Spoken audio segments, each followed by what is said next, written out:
दादाजी, दादाजी, ये क्या है?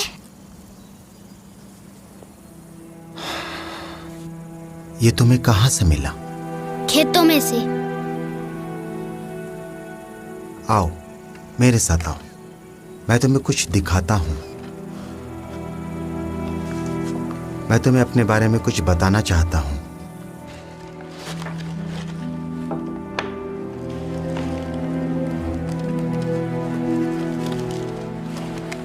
योशिया, अभी तो तुम बच्चे हो, पर एक दिन तुम मेरे बारे में सब कुछ जान ही जाओगे।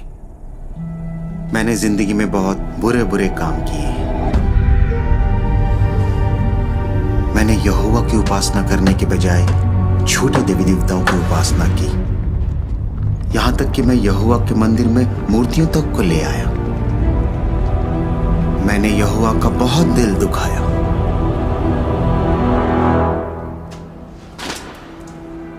इसलिए उसने मुझे सजा दी। मैंने यहोवा से गिड़गिड़ाकर माफी मांगी।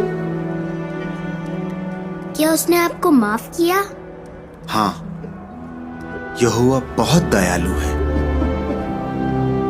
बेटा, इन खर्रों में यहोवा के भविष्यवक्ता यशायाह के शब्द लिखे हैं। मूर्तों को तराशने वाले सब के सब बेकार हैं, और जो मूर्तें उन्हें प्यारी हैं वो उनके किसी काम की नहीं। उनके साक्षी बनकर वो ना तो कुछ देख सकते हैं और ना समझ सकते हैं। अब मैं चाहता हूं कि आगे की कुछ आयतें तुम पढ़ो। यहां एक आदमी एक पेड़ को काटता है, पर वो उसका क्या करता है? लकड़ी के आधे हिस्से से वो आग जलाता है, फिर उसी पर गोश्त भूनता है, जी भरकर खाता है और आग सेक कर कहता है, वाह, इसकी गर्मी अच्छी लग रही है। क्या ऐसा करना गलत है दादाजी? नहीं मेरे बच्चे, पर चलो देखते हैं कि वो बाकी के हिस्से का क्या करता है।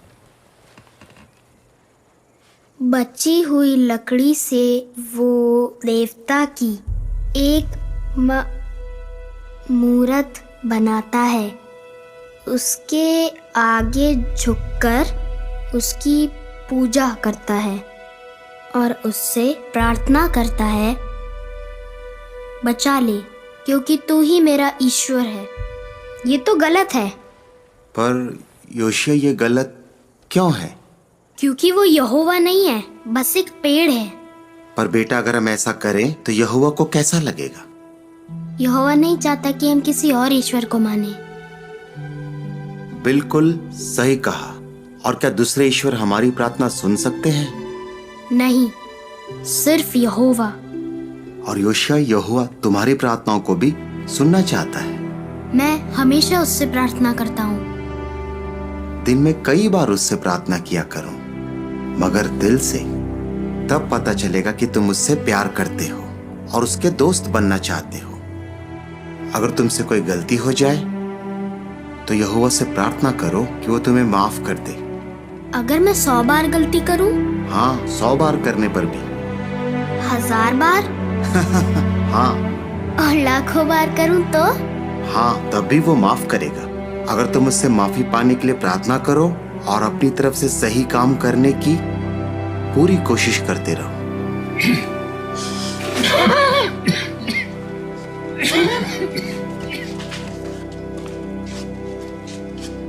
बेटा योशिया, दादाजी को थोड़ा आराम करना है।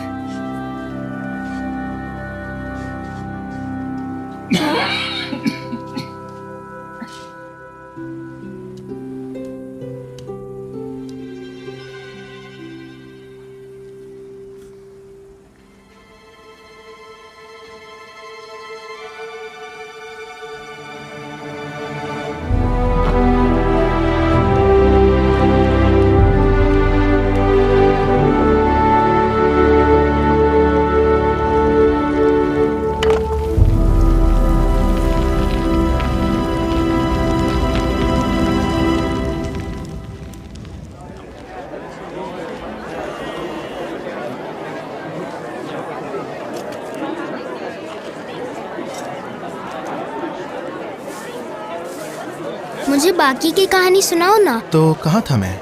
स्वर्गदूत पर। अरे हाँ, फिर यहोवा का स्वर्गदूत स्वर्ग से नीचे आया और फुश,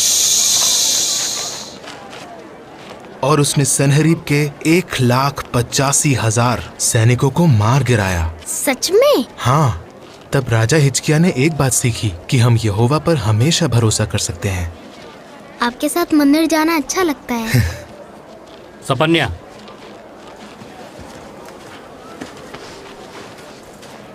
तुम्हें बच्चे को इस तरह की झूठी कहानियां नहीं सुनानी चाहिए। राजा ने मुझे योशिया को मंदिर ले जाने मुझे के पता लिए है तुम कहा। कहाँ जा रहे हो। उन्होंने तुमसे जो भी कहा हो, पर मेरा बेटा तुम्हारे साथ क्या? पिताजी, आपका आराम करना चाहिए। योशिया मंदिर जाना चाहता था और मैंने ही सपन्या से कहा कि वो मेरा इंतजार ना करे और योशिया को ले जाए। तुम तो हमारे साथ चलोगे नहीं, लेकिन तुम योशिया को मंदिर जाने से नहीं रोक पाओगे।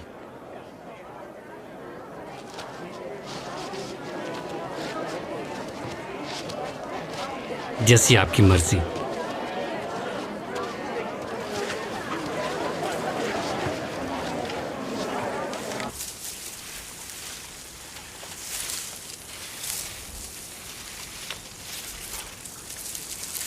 एनान, ये वाला कैसा है?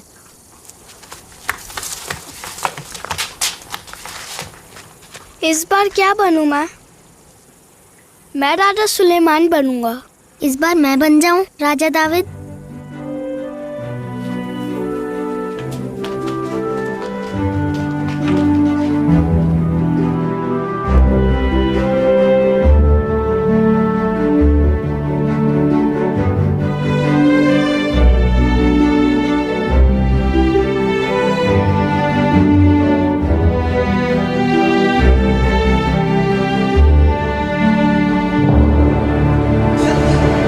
जल्दी, राजा ने योशिया को बुलाया है, उसे जल्दी लेकर आओ। योशिया कहाँ है? वो बस आ रहा है मालिक। दादाजी, योशिया, मेरे बेटे, मेरे बच्चे। आपको कुछ नहीं हो सकता। जल्दी ठीक हो जाओ दादाजी, मैं आपके बिना नहीं रह पाऊंगा। बेटा, तुम अकेले नहीं हो। यहोवा तुम्हारे साथ है और तुम्हारा चचेरा भाई सपन्या भी। यहोवा पवित्र परमेश्वर है और तुम्हें उसकी उपासना उसकी मर्जी के हिसाब से करनी चाहिए, जिस तरह वो चाहता है। मंदिर में जो बलिदान चढ़ाए जाते हैं और त्योहार मनाए जाते हैं, उनकी मदद से हम यहोवा के दोस्त बन पाते हैं। मैंने सच्ची उपासना को बहाल करने की कोशिश की, लेकिन लोग अब भी ऊंची जगहों पर बलिदान चढ़ाते हैं। यहोवा के मंदिर को हम लोग भूल गए हैं। जब लोग यहोवा की उपासना करते थे उसकी मर्जी के मुताबिक, तो वो लोग बहुत खुश थे। यहोवा की उपासना और उसका मंदिर दोबारा वैसा हो सकता है।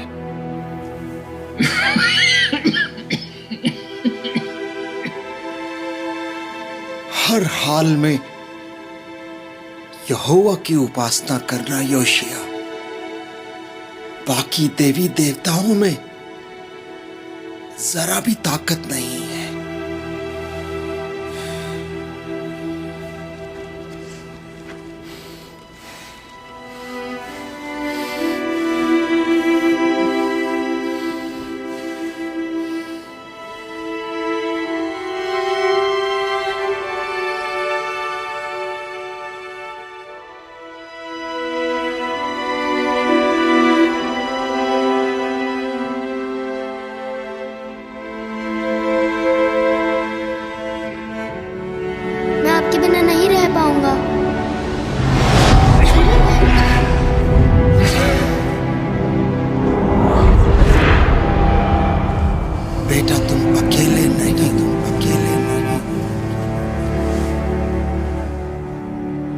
यहोवा तुम्हारे साथ है, यहोवा तुम्हारे साथ है।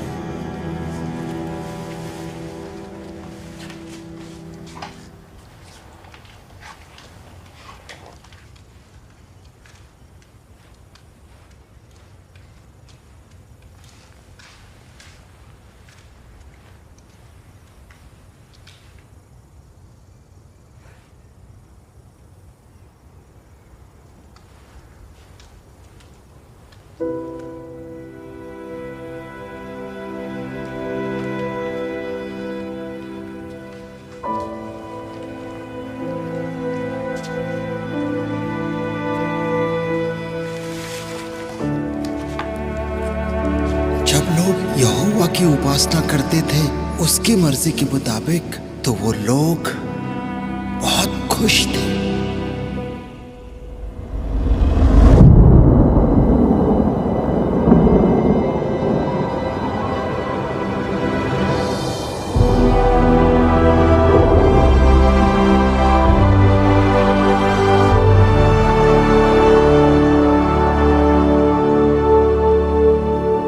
योशिया,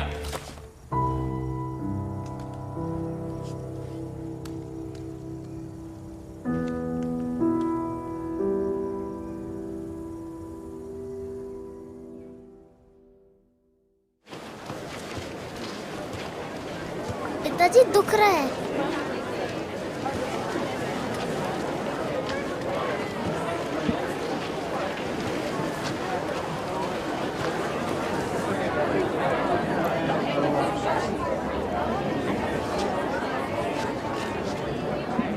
हमारी मूर्तियां बिक रही हैं ना?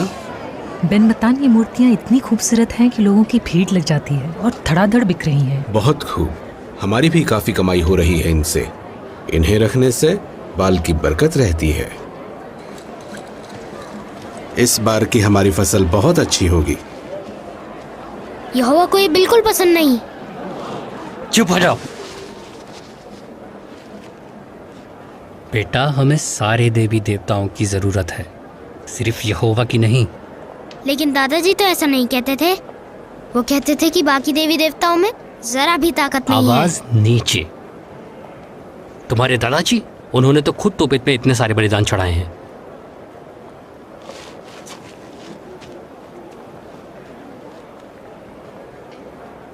बेटा, अगर तुम एक ताकतवर आदमी बनना चाहते हो तो तुम्हें यहोवा की मदद भी चाहिए और बाल की मदद भी।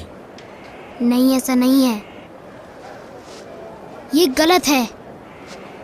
यहोवा की उपासना करने के लिए हम सबको मंदिर में जाना चाहिए। दादाजी ने बताया। बाढ़ में गए तुम्हारे दादाजी और उनकी बातें। कब से एक ही बात की रट लगा रखी है। तुम्हारे दादाजी को मरे 2 साल हो चुके हैं। आज के बाद तुम उनका जिक्र तक नहीं करोगे, समझे?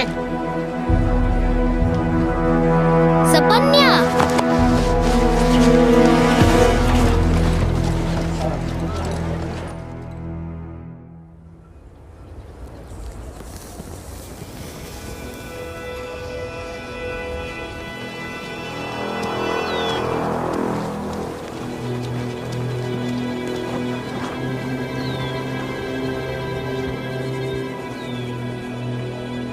एनान, चल यहाँ से निकलते हैं। एनान,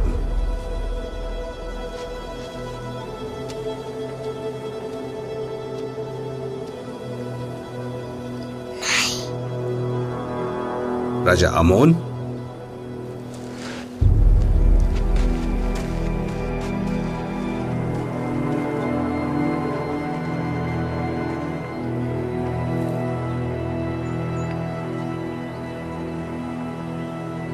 योशिया,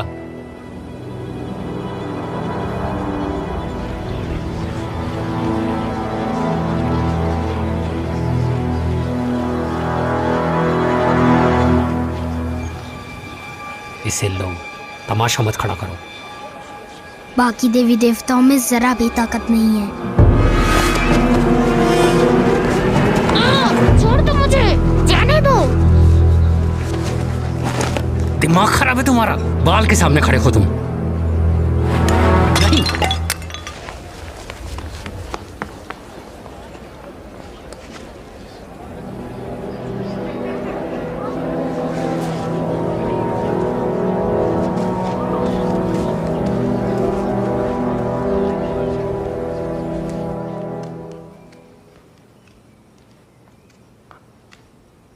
अगर इस साल बारिश नहीं हुई तो इसका जिम्मेदार योशिया होगा। आज उसने जो हरकत की वो माफी के लायक नहीं है। उसकी क्या गलती है? वो हर समय अपने दादाजी के साथ रहता था। लड़के को सजा मिलनी चाहिए। तमीज से बात करो वरना जबान खींच लूंगा। तुम हो गए यहाँ के बाल के पुजारी, पर मैं राजा हूं यहाँ का। आप सही कह रहे हो मालिक। जाओ, निकल जाओ यहां से, और वो भी ले जाओ। नहीं, इसे मैं आपके पास ही छोड़ रहा हूं मेरे मालिक।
बेटा, तुम अकेले नहीं हो।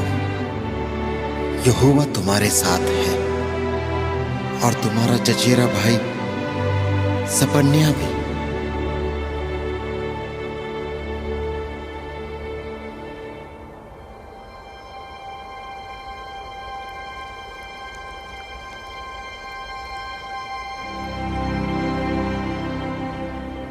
राजा योशिया की जय हो। राजा योशिया की जय हो। राजा योशिया की जय हो। राजा योशिया की जय हो। राजा योशिया की जय हो। राजा योशिया की जय हो। राजा योशिया की जय हो।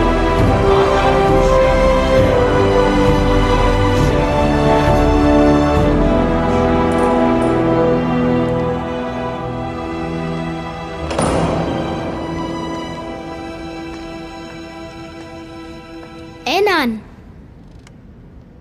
अब तो तुम राजा हो।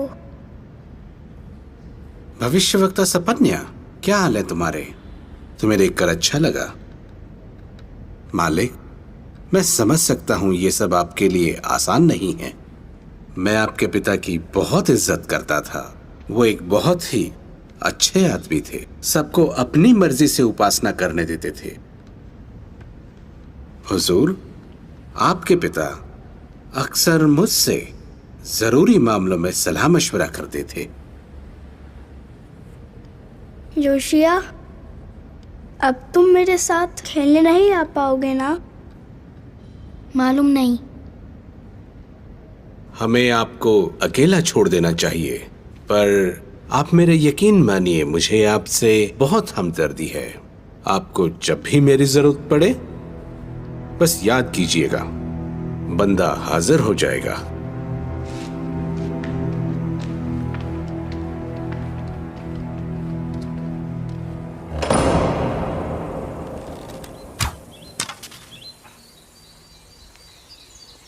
कोई बात नहीं, एक और बार कोशिश करते हैं।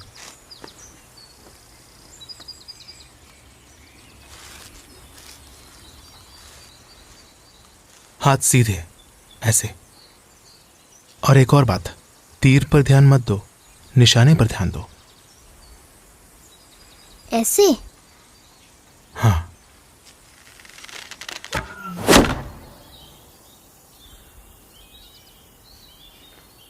अरे वाह, तुम सीख गए हो। एनान, मुझे लगा तुम नहीं आओगे। हम तो जाने वाले थे। चलो देखते हैं कौन निशाने पर पहले मारता है। तुम ही मारोगे? इतना अभ्यास जो कर पाते हो। करना पड़ता है भाई, यहोवा के दुश्मनों को हराना जो है। पहले के राजाओं से हम अच्छे बुरे के बारे में बहुत कुछ सीख सकते हैं। अगर हम उनकी जिंदगी पर गौर करें तो हम एक बात सीखते हैं कि यहोवा से प्यार करो और बुराई से नफरत। बहुत बार सुना है, पर क्या फर्क पड़ता है? ज्यादातर राजा तो बुरे ही थे। मैं मानता हूँ कुछ राजा थे बुरे, उन्होंने यहोवा पर भरोसा नहीं किया, ना ही उसके दोस्त बने। जब राजा यहोवा की खोज नहीं करता तो सब भुगतते हैं, अच्छे लोग भी। इसलिए हम वो गलती नहीं करना चाहते जो उन्होंने की। तुम बताओ, क्या राजा का लोगों पर असर पड़ता है? पड़ता तो है। दादाजी ने सब कुछ सही करने की पूरी कोशिश पिताजी की। कहते हैं राजा मनुष्य थोड़े क्रूर थे, पर वो लोगों पर कुछ थोपते नहीं थे। काफी आजादी थी उनके राज में। एनान, जब हमें छूट दी जाती है तो हमारी एक जिम्मेदारी भी बनती है। हमारी जिम्मेदारी बनती है कि फिर वही भाषण। हमारी जिम्मेदारी बनती है कि हम फैसला करें कि हम किसकी उपासना करेंगे, यहोवा की या दूसरे ईश्वरों की। पिताजी कहते हैं कि जब अशूरियों ने राजा मनुष्य को रिहा कर दिया था, तब से वो एक ही ईश्वर की उपासना करने लगे। इसलिए वो हर छोटी छोटी बात पर जिद करने लगे, और तू की तरह। उन्होंने बहुत कुछ सहा, तब जाकर उन्हें यकीन हुआ कि सिर्फ यहोवा ही सच्चा परमेश्वर है। तुम्हें क्या पता उनके बारे में? हाँ, मेरे पिताजी ने जो देखा वही बोला उनके बारे में। उन्हें अपना मुंह बंद रखना चाहिए। तुम ऐसा कैसे कह सकते हो? तुम्हारे पिताजी उन पर भरोसा करते थे, तुम्हें भी करना चाहिए।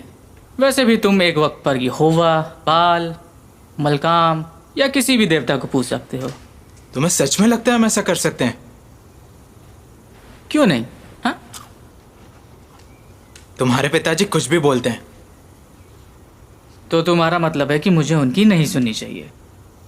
नीति वचन में लिखी बात भूल गए हो क्या? आपने जन्म देने वाले पिता की सुन। हाँ, हमें अपने माता पिता की इज्जत करनी चाहिए, लेकिन हम और हमारे माता पिता, हम सब यहोवा के लिए जीते हैं। अगर हमारे माता पिता कुछ ऐसा करते हैं जिससे यहोवा नफरत करता है और हम उनका साथ देते हैं, तो उसे कैसा लगेगा? वो मुझे पागल कर देता है। मेरे दादाजी ऐसे थे, वैसे थे, तुम उनके बारे में कुछ नहीं जानते। सपन्या एक नबी है, तुम्हें उसकी सुननी चाहिए। नबी तो आते जाते हैं, वो तो अभी बच्चा है। नबी क्या बनेगा? उसकी उम्र ही क्या है, 25 साल?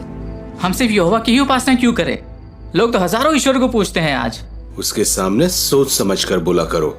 वो खुद को कुछ ज्यादा ही नेक समझता है और एक दिन सबको ले डूबेगा। तुम्हें उसकी सोच सुधारनी चाहिए। उसे समझाओ कि उसे सब कुछ देखकर चलना चाहिए। समझाओ? सपन्या कहता है कि वो राजा दावीद के जैसा है। उस धोखेबाज की तरह जिसने किसी और की पत्नी पर नजर डाली। क्या बात है?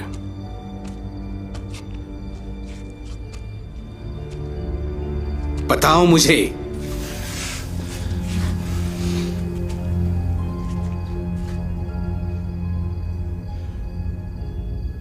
उसकी बात सही निकली तो? कौन सी बात सही निकली तो? कि सिर्फ एक ही सच्चा परमेश्वर है। बेटा, तुम समझ नहीं रहे। योशिया अब भी नासमझ है। उसके दादाजी समझदार थे, फिर उनकी भी बुद्धि भ्रष्ट हो गई। मैं क्या करूं? उससे बात करो, एक अच्छा राजा बनने में उसकी मदद करो। उससे कहो कि वो राजा मनुष्य की तरह लोगों को आजादी दे। मैं बताता हूं कि तुम उसे कैसे समझा सकते हो।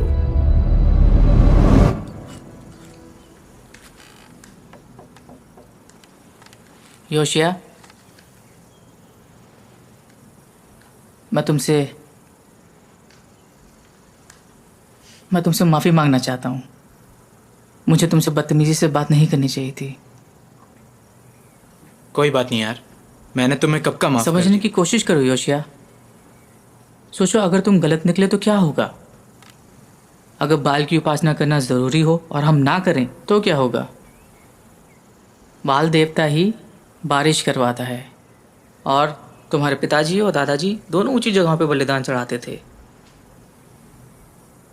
तुम्हारी वजह से बाल देवता नाराज हो गया तो फसल मर जाएगी, लोग भूखे रह जाएंगे और फिर तुम्हारे खिलाफ हो जाएंगे वो लोग। मैं जानता हूं तुम्हें यहोवा से बहुत प्यार है, पर तुम्हें नहीं लगता हमें बाल को भी बलिदान चढ़ाना चाहिए? अगर वो सच में हुआ तो?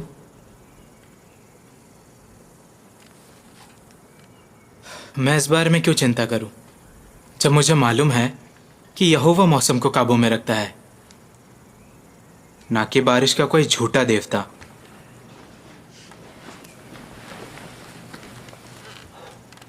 तुम भूल गए राजा सुलेमान ने क्या कहा था? सारी नदियां, मुझे याद है, सारी नदियां सागर में जा मिलती हैं, फिर भी सागर नहीं भरता। नदियां वापस अपनी जगह लौट जाती हैं और फिर से बहने लगती हैं। हाँ, बिल्कुल जैसे यहोवा ने बनाया। हमने ये साथ में पढ़ा था। पर कुछ लोग कहते हैं कि खर्रों को बदला गया है। क्या पता ये देवता हमसे कुछ कहना चाहते हैं। याद है जब हम छोटे थे तो हम खेतों में खेलते थे? हाँ, तो तुम हमेशा राजा सुलेमान बनते थे। यहोवा ने सुलेमान को बुद्धि और दौलत दी, पर तुम्हें याद है ना आखिर में उसके साथ क्या हुआ? उसकी पत्नियों ने उसके दिल को दूसरे देवताओं की तरफ बहका दिया, और फिर दाऊद की तरह उसका दिल यहोवा पर पूरी तरह नहीं लगा रहा। मैं वो गलती नहीं करना चाहता।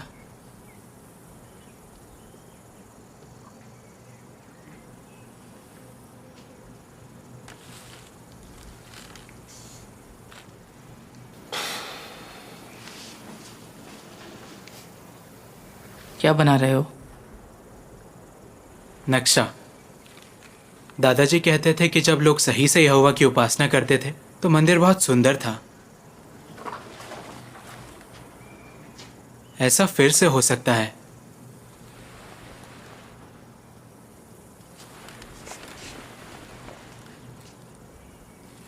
चलो बताता हूं कि मैं क्या करने वाला हूं।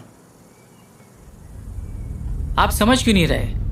वो सारी ऊंची जगहों को हटाने की सोच रहा है देश से। मैं सब समझ रहा हूं। जब उसके दिमाग में उठने वाली बेहुदा तरकीबें देश का कानून बन जाएंगी, तब लोगों की खुशियां छिन जाएंगी। लोग अपनी मर्जी से उपासना नहीं कर पाएंगे।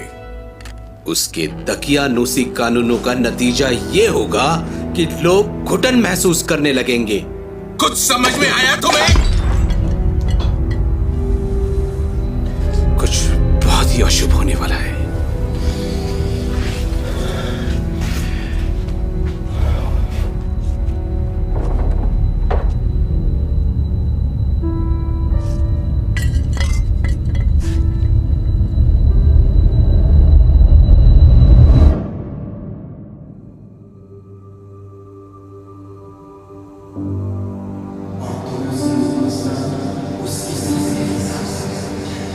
यहोवा पवित्र परमेश्वर है।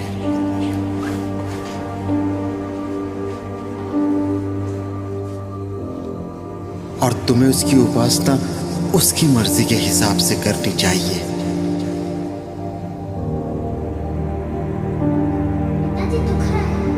बेटा, अगर तुम एक ताकतवर आदमी बनना चाहते हो तो तुम्हें यहोवा की मदद भी चाहिए और बाल की मदद भी।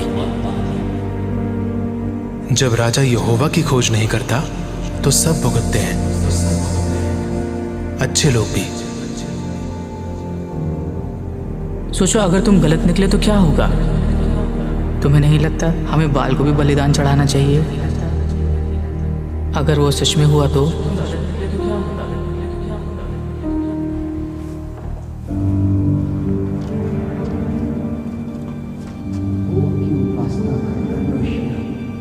यहोवा की उपासना करना योशिया। बाकी देवी देवताओं में जरा भी ताकत नहीं है, ताकत नहीं है, ताकत नहीं है। हे यहोवा,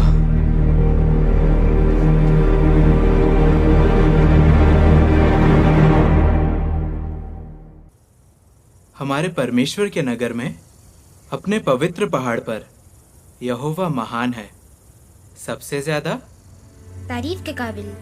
बहुत अच्छे। फिर लिखा है, दूर उत्तर में शान से खड़ा कौन सा पहाड़ है? कौन बताएगा? सिय्योन पहाड़। क्या बात है, आप दोनों को तो सब याद है। अच्छा, कहाँ है सिय्योन पहाड़? यहाँ पर पिताजी, इसी जगह। कहाँ? मुझे तो नहीं दिख रहा। कहाँ है फिर? यहीं पर पिताजी, हम सिय्योन पहाड़ पर ही रहते हैं। हमारा घर पहाड़ पर है। हाँ। सिय्योन पहाड़ इतना खास क्यों है? मैं बताऊं? हाँ बताओ बेटा। राजा दाऊद यहीं रहते थे। यहोवा ने कहा, अपने पवित्र पहाड़ सिय्योन पर मैंने अपने राजा को बिठाया है और संदूक को यहाँ लेके आया गया। मुझे नहीं पता था हमारे बच्चे इतने होशियार हैं। अपने पिताजी पर जो गए हैं।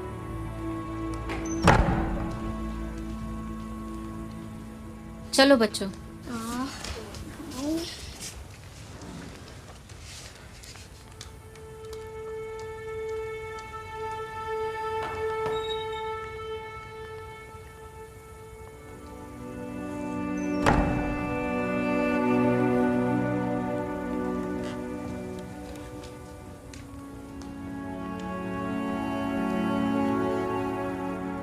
सपन्या, आज मेरे छोटे बेटे को खेतों में ये मिला और वो घर ले आया।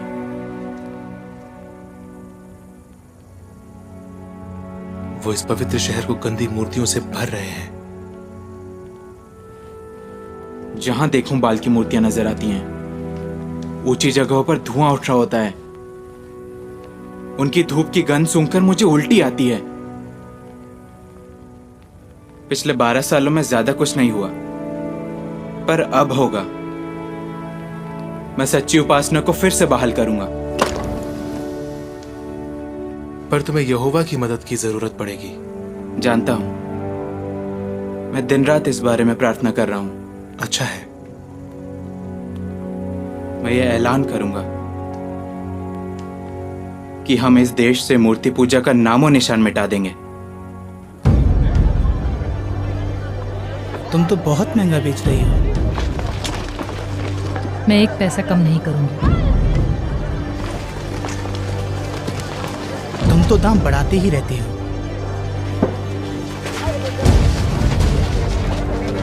यहां से शुरू करो।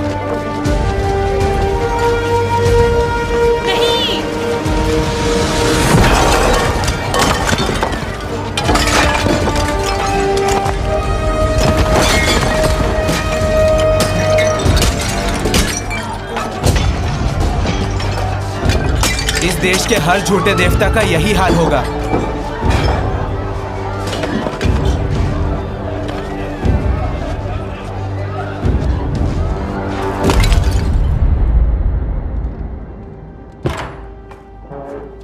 पिताजी, उठो पिताजी, ये सोने का वक्त नहीं है। उठो। योशिया यहोवा को छोड़ बाकी सभी देवताओं को मिटाने के लिए निकल पड़ा है। क्या योशिया अपने ही राज को बर्बाद करने पर तुला है? लोग उसकी इस हरकत को बिल्कुल बर्दाश्त नहीं करेंगे। उसे क्या लगता है कि लोग अपने रीति रिवाज, अपनी पूरी जिंदगी यूं ही बदल देंगे?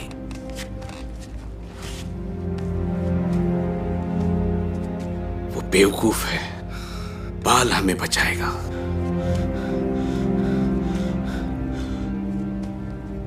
बाल? वो हमें बचाएगा? पिताजी, जरा देखो क्या हो रहा है। यहूदा और यरूशलेम में बाल की सभी मूर्तियों को योशिया मिट्टी में मिला रहा है।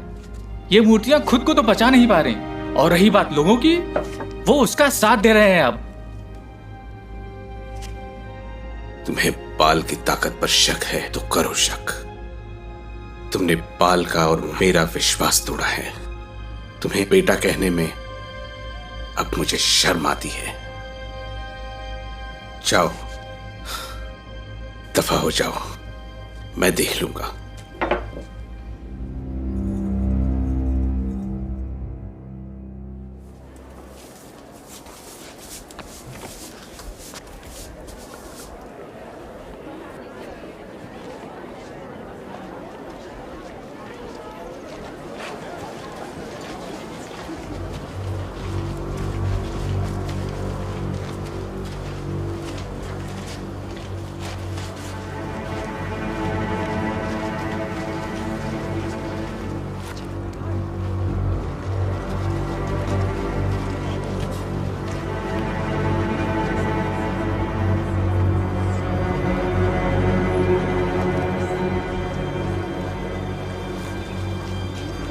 रानी हमूतल, मुझे कुछ कहना है आपसे। बस एक बार मेरी बात सुन लीजिए। बैन मत्तान, तुम्हें क्या कहना है? रानी साहिबा, राजा से कहिए कि वो ये सब रोक दे। ये पागलपन है। वो खुद को, अपने परिवार को और पूरे देश को तबाह करने पर तुले हैं।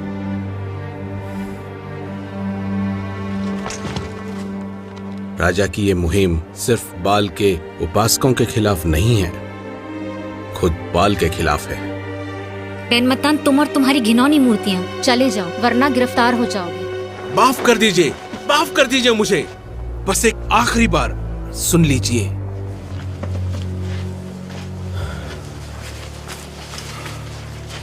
रानी हमूतल, मैं ये सब कुछ आपकी भलाई के लिए कह रहा हूं।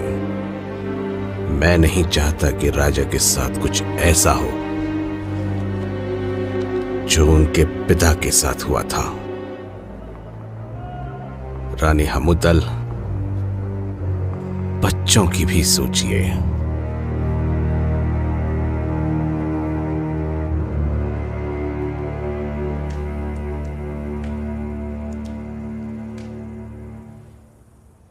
यहोवा के सामने वो बाल के उपासक कुछ भी नहीं है हमूतल। तुम बिल्कुल मत घबराओ। पर 1 साल से ज्यादा हो चुका है, हमें कब तक ये सब बर्दाश्त करना होगा? जब तक ये सब खत्म ना हो जाए। हाँ, आ जाओ। मेरे मालिक, भविष्यवक्ता सपन्ने आया है, उसके साथ कोई और भी है। ठीक है, उन्हें कहो मैं आ रहा हूं।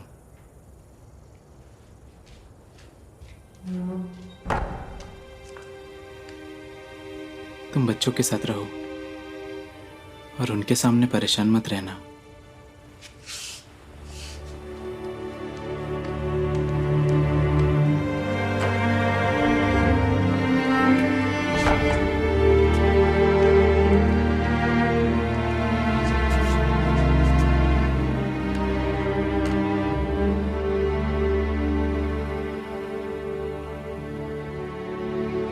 यहोवा, क्या मैं बेवकूफी कर रहा हूं?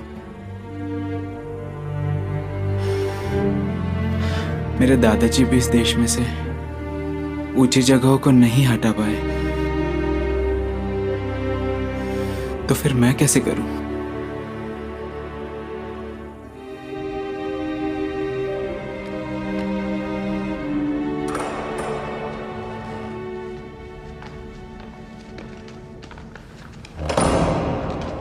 मेरे मालिक, ये यिर्मयाह है, अनातोत से, जिसे यहोवा ने भविष्यवक्ता चुना है। स्वागत है। राजा योशिया, सभी वफादार सेवक इस मुहिम में आपके साथ हैं। हमने वैसा ही किया जैसे आपने कहा, और जब से ये मुहिम शुरू हुई है तब से अब तक काफी सारे लोग आपका साथ दे रहे हैं। हाँ, ये सच है, पर लोग अभी भी बाल की उपासना कर रहे हैं और बेन मत्तान जैसे लोग हमारे इस काम के खिलाफ हैं। और मुझे डर है कि इस काम को रोकने के लिए कहीं लोग हिंसा पर न उतर आएं। हाँ, वो भी है। मेरे मालिक, क्या आपको लगता है कि आप इस काम को पूरा नहीं कर पाएंगे? सच्ची उपासना को बहाल करना इतना आसान नहीं है। पर हम जो कर रहे हैं वो सही है। आपने सही कहा, पर आप ये सब अपने बल से नहीं कर रहे। यहोवा आपके साथ है। इस काम को पूरा करने के लिए वो आपको हिम्मत, बुद्धि और ताकत देगा। शुरू में जब मैंने अपनी काबिलियतों पर शक किया तो यहोवा ने कहा, ये मत कह कि मैं बस एक लड़का हूं। पर यहोवा ने सीधे सीधे बात की तुमसे। मुझे कैसे पता चलेगा कि वो मेरा भी इसी तरह साथ देगा?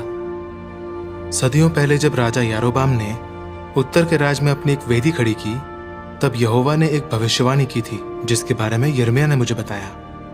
यारोबाम बलिदान चढ़ाने के लिए वेदी के पास खड़ा था। तब यहोवा का एक सेवक उसकी आज्ञा से यहूदा से बेतेल आया। उसने यहोवा की आज्ञा के मुताबिक वेदी की तरफ मुंह करके जोर से कहा, हे वेदी, यहोवा का ये संदेश है, देख, दावीद के घराने में योशिया नाम का एक लड़का पैदा होगा। वो तुझ पर उन्हीं याजकों की बलि चढ़ाएगा जो ऊंची जगहों पर सेवा करते और तुझ पर बलिदान चढ़ाते हैं, और इंसानों की हड्डियां जलाएगा। इसलिए अपने विश्वास को डगमगाने मत दीजिए, बल्कि विश्वास में शक्तिशाली बनिए, हमारे पिता अब्राहम की तरह। योशिया, यहोवा ने मुझसे भी बात की। उसने कहा, मैं इस जगह से बाल की हर निशानी मिटा दूंगा, पराए देवताओं के पुजारियों के साथ साथ याजकों के नाम मिटा दूंगा। मैं हाकिमों से, राजा के बेटों से और उन सबसे हिसाब मांगूंगा जो विदेशी कपड़े पहनते हैं। उनके सोने चांदी से उनका बचाव नहीं होगा। वो धरती के सभी देवताओं को बेकार कर देगा।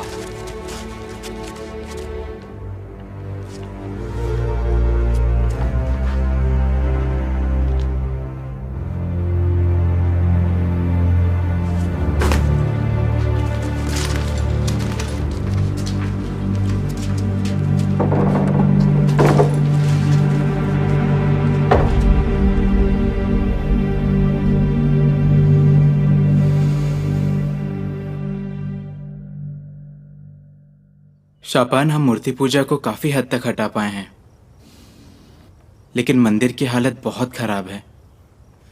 दशकों से उसकी मरम्मत नहीं हुई है। मैं आपकी बात से सहमत हूं। तो महायाजक हिल्किय्याह से कहो कि यहोवा के भवन में जितनी भी चांदी है उसे इकट्ठा करे और उन लोगों को जाके दे जो मरम्मत का काम संभालते हैं। उन्हें गड़े हुए पत्थर और लकड़ी खरीदने को कहो। जी मालिक। और चांदी का हिसाब कौन रखेगा? शापान? नहीं हुआ, चांदी का कोई हिसाब नहीं रखा जाएगा।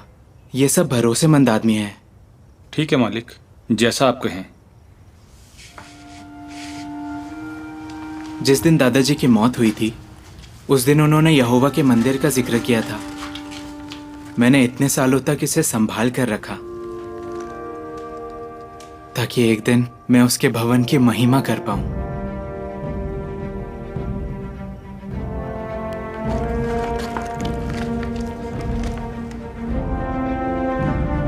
और वो दिन आ गया है।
हिल्किया, क्या हुआ?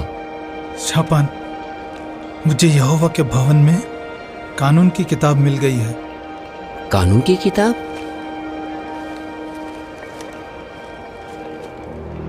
मैंने कानून का यह हिस्सा कभी नहीं देखा। शापान, इसे राजा यहोशिया के पास तुरंत लेकर जाओ।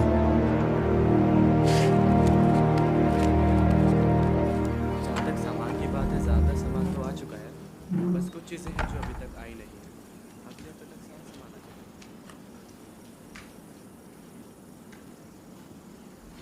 मेरे मालिक। शापान, मंदिर का काम कैसे चल रहा है? आपके सेवक अपनी जिम्मेदारियां अच्छे से निभा रहे हैं। उन्होंने भवन का सारा पैसा निकालकर उन आदमी को दे दिया है जिन्हें यहोवा के भवन में काम करने की निगरानी सौंपी गई है। बहुत बढ़िया। क्या बात है? मेरे मालिक, दरअसल याजक हिल्किया ने मुझे एक किताब दी है। किताब? हाँ, लगता है इसमें मूसा के शब्द लिखे हैं। तो फिर पढ़कर सुनाओ। तुम सारी जिंदगी इन कायदे कानूनों और न्याय सिद्धांतों का सख्ती से पालन करना। उस देश में रहने वाली जातियां जिन्हें तुम निकालने वाले हो, जिस जिस जगह पर अपनी देवताओं को पूजती हैं, उन सभी जगहों को पूरी तरह नष्ट कर देना।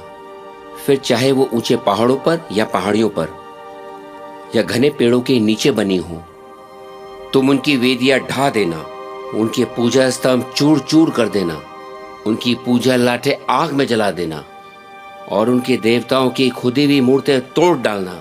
इस तरह उस पूरे देश से उन देवताओं का नाम तक मिटा देना।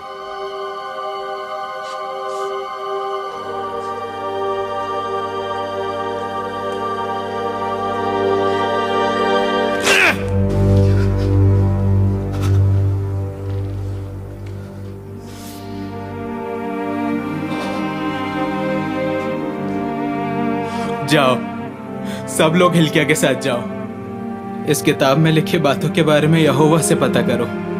हमारे पुरखों ने इस किताब में लिखी यहोवा की आज्ञाओं का पालन नहीं किया और उसे नहीं माना, इसलिए यहोवा का क्रोध बहुत भड़का हुआ है।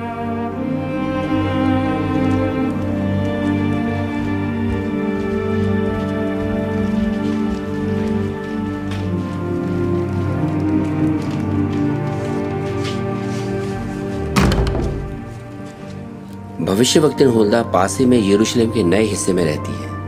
मैं जाकर हिल्किया को बताता हूँ।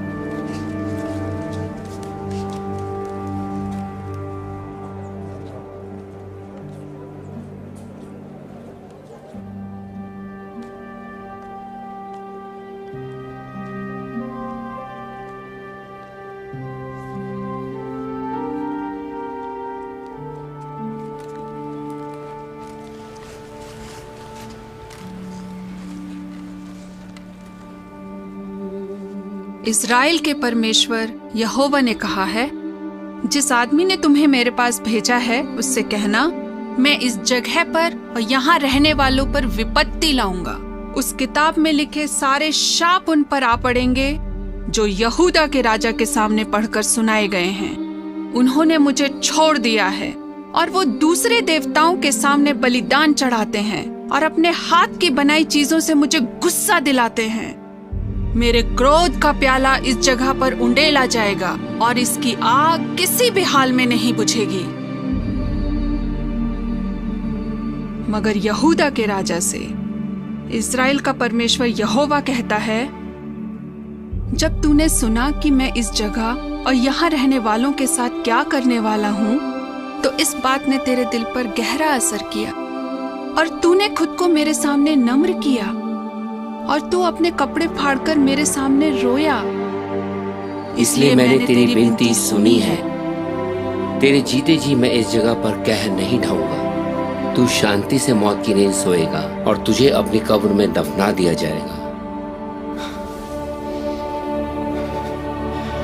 हमारे परमेश्वर की महिमा हो। उसने हम पर दया की। यहूदा और यरूशलेम के सभी मुखियाओं से कहा जाए कि वो यहोवा के भवन में इकट्ठा हों। मैं तुम्हें जो आज्ञाएं दे रहा हूं, उनमें से हर आज्ञा का तुम सख्ती से पालन करना।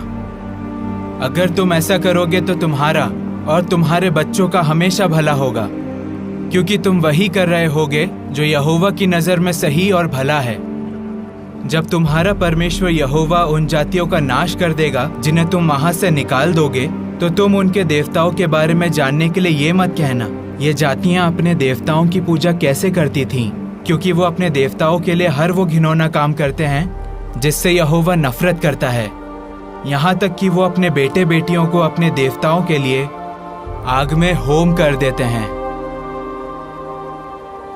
अगर तेरा सगा भाई या तेरा बेटा या बेटी या तेरी पत्नी जिसे तू बहुत प्यार करता है या तेरा जिगरी दोस्त तुझे चुपके से बहकाने की कोशिश करे और कहे चलो हम दूसरे देवताओं की सेवा करें,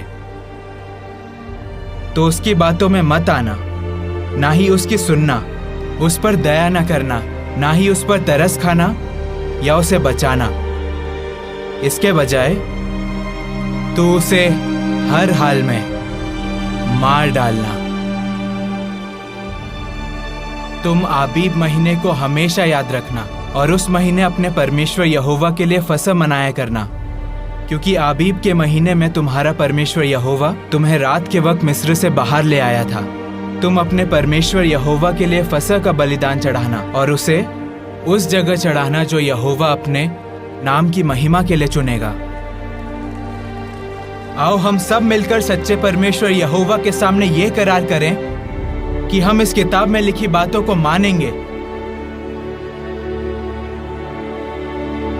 हे सच्चे परमेश्वर यहोवा,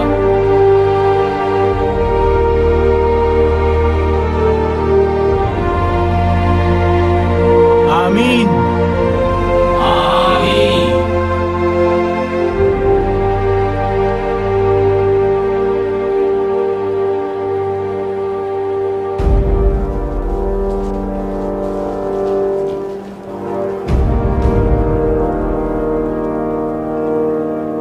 इन्हें किद्रोन घाटी में ले जाकर जला दो, तोपेत को नष्ट कर दो, ताकि आज के बाद कोई अपने बेटे या बेटी को आग में होम न कर सके। ये तो बस शुरुआत है। यहोवा की मदद से हम सारी ऊंची जगहों का और हर उस चीज का नामो निशान मिटा देंगे जो झूठी उपासना में इस्तेमाल होती है, और उनका भी जो झूठी उपासना का बढ़ावा देते हैं।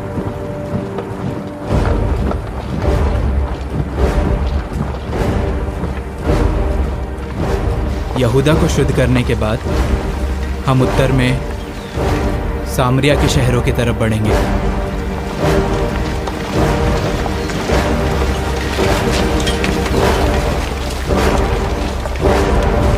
पकड़ो ने।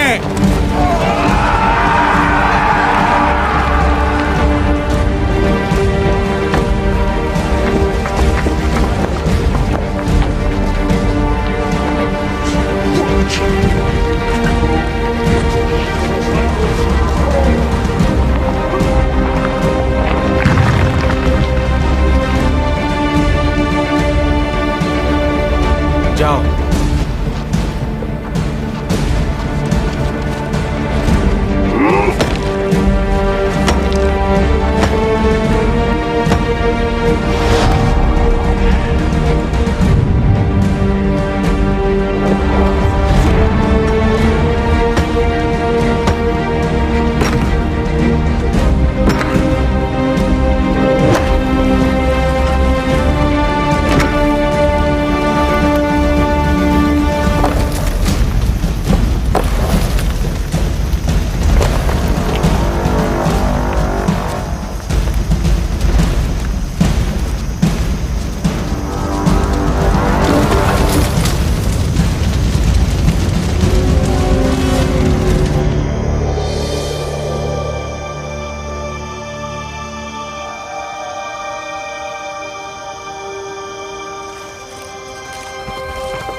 ये किनकी कब्रें हैं? बाल के भविष्यवक्ताओं की। उनकी हड्डियों को लेकर यारोबाम की वेदी पर जला दो और फिर उस वेदी को तोड़ दो।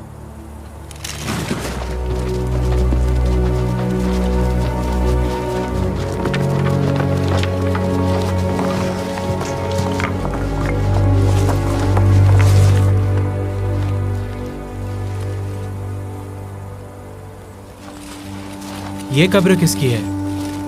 ये कब्र सच्चे परमेश्वर के सेवक की है। आप बेतल की वेदी के साथ जो करने वाले हैं उसके बारे में उसी ने भविष्यवाणी की थी।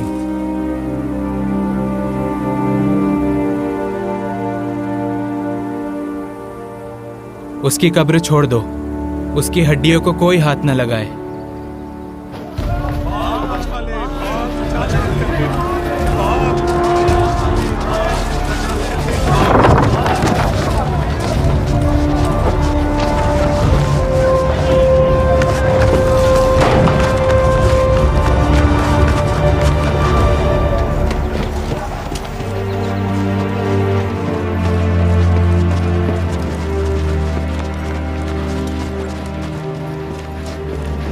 पिताजी,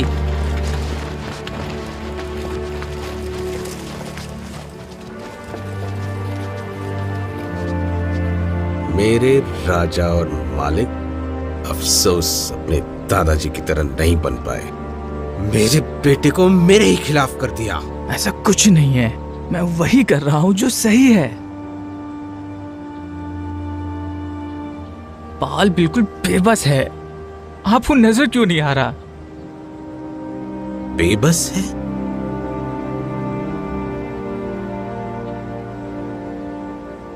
काश मैंने तो पेट में तुम्हारी बलि चढ़ा दी होती।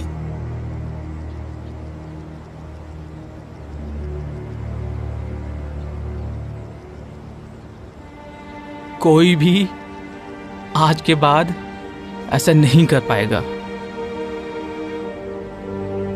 योशिया ने सब ठीक कर दिया।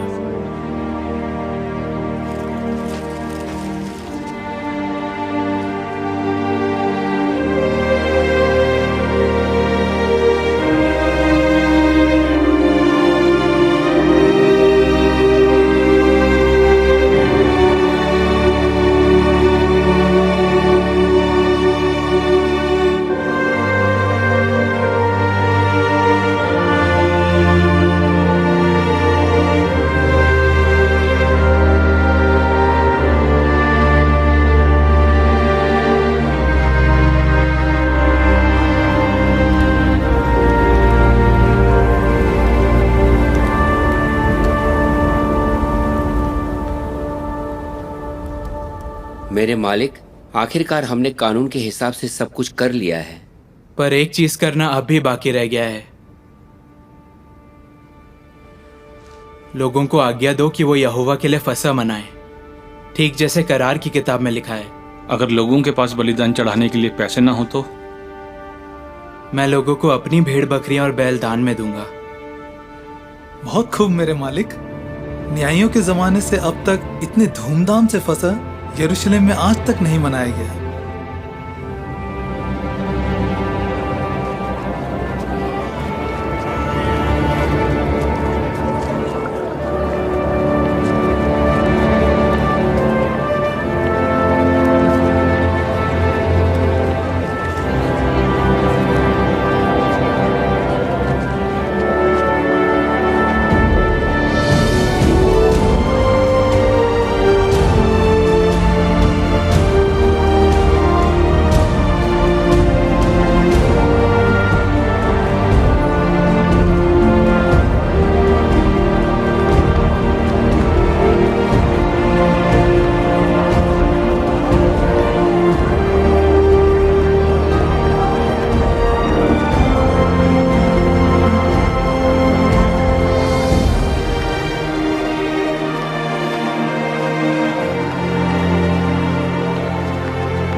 जो आज्ञाएं दे रहा हूं उनमें से हर आज्ञा का अगर तुम सख्ती से पालन करोगे तो तुम्हारा और तुम्हारे बाद तुम्हारे बच्चों का हमेशा भला होगा।